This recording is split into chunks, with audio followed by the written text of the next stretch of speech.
Hello everyone, welcome to the Nordic RTS report with me, Norse, bringing you yet another Supreme Commander Forge Alliance Forevercast. And boy, I got a good one for you today on Regor, VIs. That's 6, I think it is, 6 Highlands, so, and I just sped through to see if it was actually something, and I gotta say, it's a very nice one on this one, at least from what I saw. I didn't finish it all the way through just to check if it's desyncs though, but it looks like it's a very good one indeed. So we have on two teams, well, we have one player on each side, and today we have none other than LUCHNIK. LUCHNIK, I almost said LUCHNIK. So LUCHNIK going Seraphim in a blood red color, starting with the first air factory actually. So we're gonna probably see some early air there.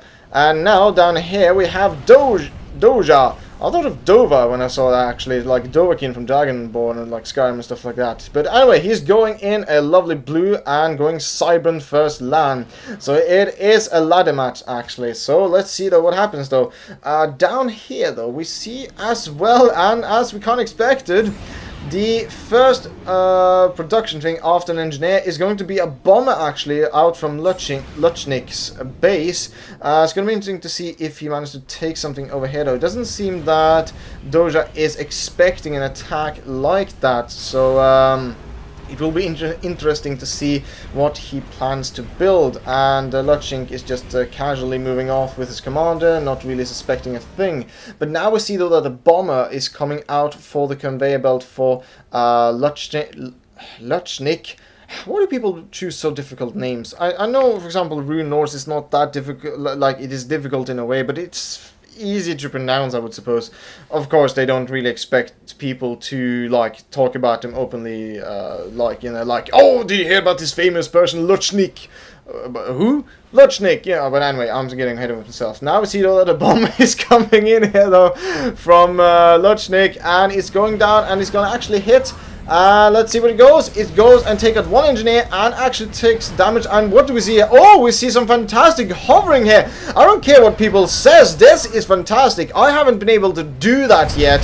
So, I mean, you got to use a lot of time to actually hover. So, fantastic hover there from LUCHNIK, taking out an engineer and 3 power generators and another engineer. So 5 kills on that bomber, but has to spend a lot of time hovering that though. So in the base you see, yeah, there's not a lot of stuff going on in LUCHNIK's base. So it's going to be interesting to see if that will pay off for LUCHNIK in the long run. But now that the bomber went down, we see that LUCHNIK is focusing now more on building in his base, while Dojah is already on the move with his commander out on the left flank, while LUCHNIK is still just in his base. But he took out those 3 power generators, and that was very good. And how are we doing on the reclaim values so far? I actually figured out now, there's the reclaim in the window over there, mass reclaim and energy reclaim.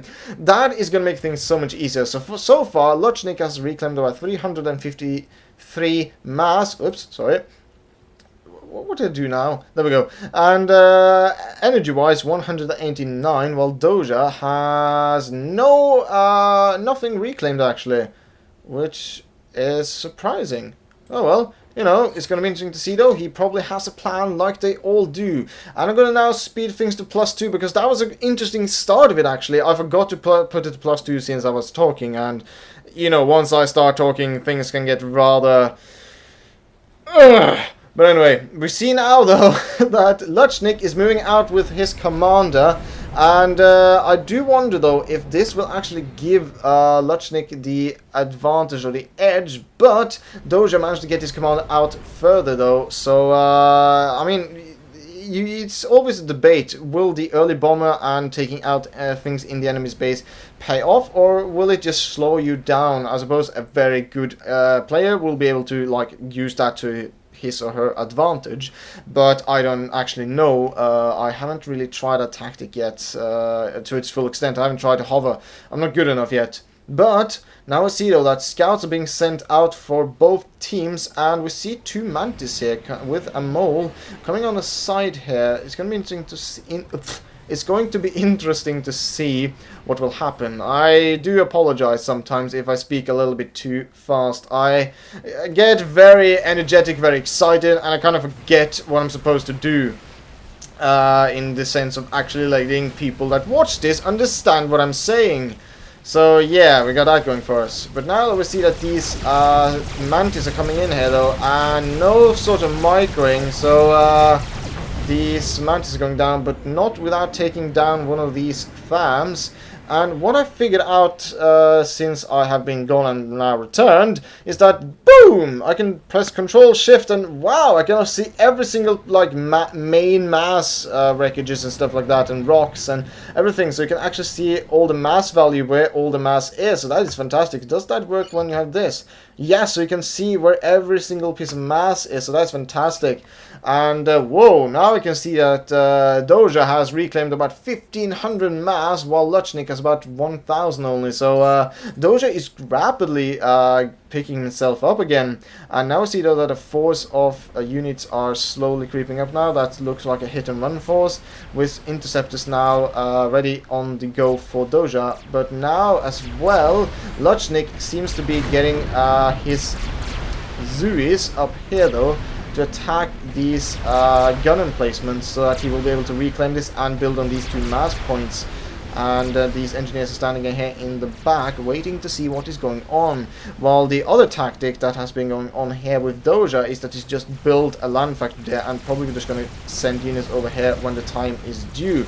Now we see though that the units to Dojah is actually having more success in the middle of the map than LUCHNIK, but more units for LUCHNIK is coming in though.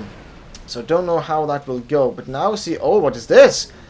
We see though that actually LUCHNIK has gone to T2 stage already. Do we see the same for Dojah? No. Here, oh wow, we see a lot of land factors here. That is going to probably be a huge spam for Dojah, and that's a lot of air as well. So we have a tech player against a spam player. Now it will be interesting to see though who will win against each other, spam or tech.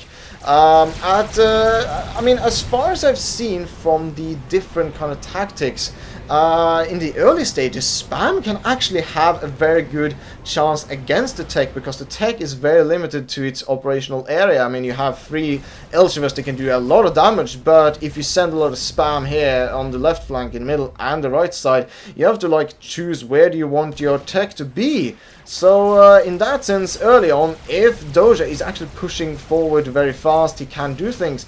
Now we see though that LUCHNIK is just chilling with his commander over here. No assistance though coming his way. Nothing over here on this side. We see though that Dojah is relaxing with his comm over on this side, while some mantis, and holy schmololi, that is a lot of mantis just moving in though on the field.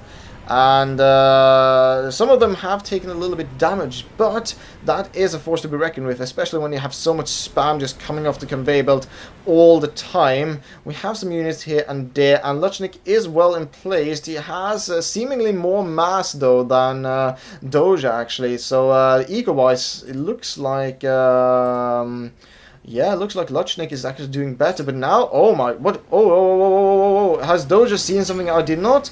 He can't really see anything else over here though, but now we see that LUCHNIK is all alone while a lot of mantis is coming in here though. Can LUCHNIK see this? Yes, he can. So this is no excuse. This should be some sort of falling back or something.